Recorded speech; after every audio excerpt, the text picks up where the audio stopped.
Hi friends, வணக்கம். Welcome to our channel. இன்றைக்கி நம்ம சாம்பார் பொடி எப்படி செய்கிறதுன்னு பார்க்கலாம். இந்த மாதிரி சாம்பார் பொடி அரைச்சி வச்சுக்கிட்டா நீங்கள் 6 மாதம் வரைக்கும் வச்சுக்கிட்டு யூஸ் பண்ணலாம். கொஞ்சம் கூட கெட்டு போகாது. மனம், சுவை, நிறம் எதுவுமே மாறாது. ரொம்ப டேஸ்டியாக இருக்கும் சாம்பார். கண்டிப்பாக நீங்களே ட்ரை பண்ணி பாருங்க. வாங்க வீடியோக்குள்ளே போகலாம்.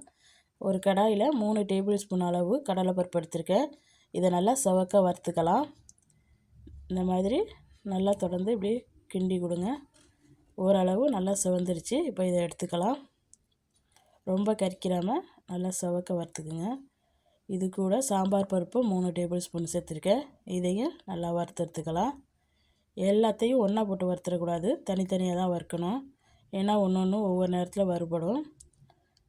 இப்போ இது ரெடி ஆகிடுச்சு பாருங்கள். இந்த அளவுக்கு நல்லா செவக்க வறுத்துக்குங்க. இப்போ இது கூட 3 டேபிள் ஸ்பூன் உளுந்தம்பருப்பு சேர்த்துக்கிறேன். இப்போ இதையும் நல்லா வறுத்தெடுத்துக்கலாம். எல்லாம் சீக்கிரமே கடன்னு வறுபட்டுரும் சட்டி சூடாக இருந்துச்சுன்னா. இப்போ இதுவும் ரெடி ஆகிடுச்சு. ரொம்ப நேரம் வறுத்து கரிக்கிற வேணாம். இப்போ கொத்தமல்லி விதை 10 டேபிள் ஸ்பூன் எடுத்திருக்கேன். இதையும் நல்லா வறுத்து எடுத்துக்கலாம். நல்ல ஸ்மெல் வரும் இதெல்லாம் வறுக்கும்போது. பாருங்கள், இது நல்லா வறுபட்டுடுச்சு. இப்போ எடுத்துக்கலாம். இப்போ இது கூட பச்சரிசி எடுத்துருக்கேன். 3 டேபிள் ஸ்பூன் எடுத்திருக்கேன். இப்போ இதையும் நல்லா வறுத்து எடுத்துக்கலாம். இது நல்லா பொரிஞ்சிடும் அந்த அரிசி. இப்போ இது சேர்க்குறதுனால நம்மளுக்கு சாம்பாரும் நல்லா கொழப்பாக இருக்கும், நல்லா டேஸ்டியாக இருக்கும். அதுக்கு தான் இந்த அரிசி சேர்க்குறது. இப்போ இது ரெடி ஆகிடுச்சு. இப்போ 1.5 டீஸ்பூன் அளவு ஜீரகம் எடுத்துக்கேன். டீஸ்பூன் கணக்கில் எடுத்துருக்கேன். இப்போ இதையும் நல்லா வறுத்துக்கலாம். ரொம்ப நேரம் இதை கரிக்கிறாமல் லைட்டாக சூடானோன்னு எடுத்துருங்க. இப்போ ரெடி ஆகிடுச்சு.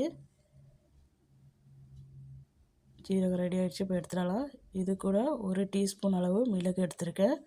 இப்போ இதுவே நல்லா வறுத்து எடுத்துக்கலாம். நல்லா இது சடப்படான்னு பொரியும். இப்போ எடுத்துருங்க.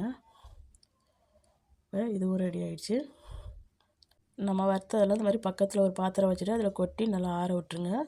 இப்போ ஒரு 1/2 டீஸ்பூன் வெந்தயம் சேர்த்துருக்கேன்.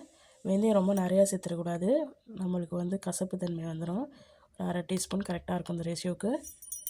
இப்போ இதையும் நல்லா செவக்க வறுத்துக்கலாம். இப்போ இது ரெடி ஆகிடுச்சு பாருங்கள். இந்த அளவுக்கு வறுத்துக்குங்க. இப்போ நான் ஒரு 25 கிராம் அளவு அட்டை மிளகாய் எடுத்திருக்கேன். நான் காஷ்மீர் மிளகாய் எடுத்திருக்கேன். நல்லா கலர் கொடுக்கும், அதனால் நான் இதை எடுத்திருக்கேன். நீங்கள் சாதா மிளகாய் கூட எடுத்துக்கலாம். இப்போ உங்களுக்கு தேவையான அளவு கருவேப்பிலை சேர்த்து நல்லா வறுத்துக்குங்க. வறுத்து அதையும் சேர்த்துக்குங்க இது கூட. இப்போ இதெல்லாம் நல்லா ஆற விட்டு நம்ம மிக்ஸி ஜாரில் சேர்த்து இந்த மாதிரி அரைச்சி எடுத்துக்கலாம். இப்போ ஆறிடுச்சு. நான் மிக்ஸி ஜாரில் போட்டுக்கிறேன். இதை மிக்ஸி ஜாரில் போட்டது பிறகு இதை நல்லா ஒரு குறக்கரப்பாக ஒரு அடி அடித்து எடுத்துக்கோங்க. அதுக்கப்புறம் பெருங்காயத்தூள் 1/2 டீஸ்பூன், 1/2 டீஸ்பூன் மஞ்சள் தூள் சேர்த்துருக்கேன். நான் கட்டி பெருங்காயம் தான் சேர்த்துருக்கேன். அப்போ தான் நல்லா சுவை கொடுக்கும். மறுபடியும் இதை நல்லா சாஃப்டாக அடித்து எடுத்துக்கலாம். பாருங்கள், எவ்வளோ முடியுமோ அவ்வளோ அளவுக்கு நல்லா சாஃப்டாக அரைச்சிக்கோங்க. பாருங்கள், இந்த மாதிரி அரைச்சி எடுத்துக்கோங்க. இப்போ அந்த சாம்பார் பொடியில் கொஞ்சம் சூடாக இருக்கும், அதனால் ஒரு பேப்பரை கீழே விரிச்சிட்டு அதில் கொட்டி கொஞ்சம் நேரம் நல்லா உணர்த்திக்கலாம். இது நல்லா கொஞ்சம் சூடு குறையட்டும். நல்லா ஆறுனத்துக்கு பிறகு நல்லா ஒரு கிளாஸ் பாட்டில் எடுத்து அதில் ஸ்டோர் பண்ணி வச்சுக்கோங்க.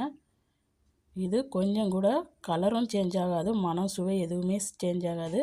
ரொம்ப டேஸ்டியாக இருக்கும் சாம்பார். கண்டிப்பாக நீங்களும் ட்ரை பண்ணி பார்த்துட்டு எப்படி இருந்துச்சுன்னு கமெண்டில் சொல்லுங்கள். இந்த வீடியோ பிடிச்சிருந்துச்சுன்னா இந்த வீடியோக்கு ஒரு லைக் கொடுங்க. மறக்காமல் என் சேனலை சப்ஸ்கிரைப் பண்ணி வச்சுக்கோங்க.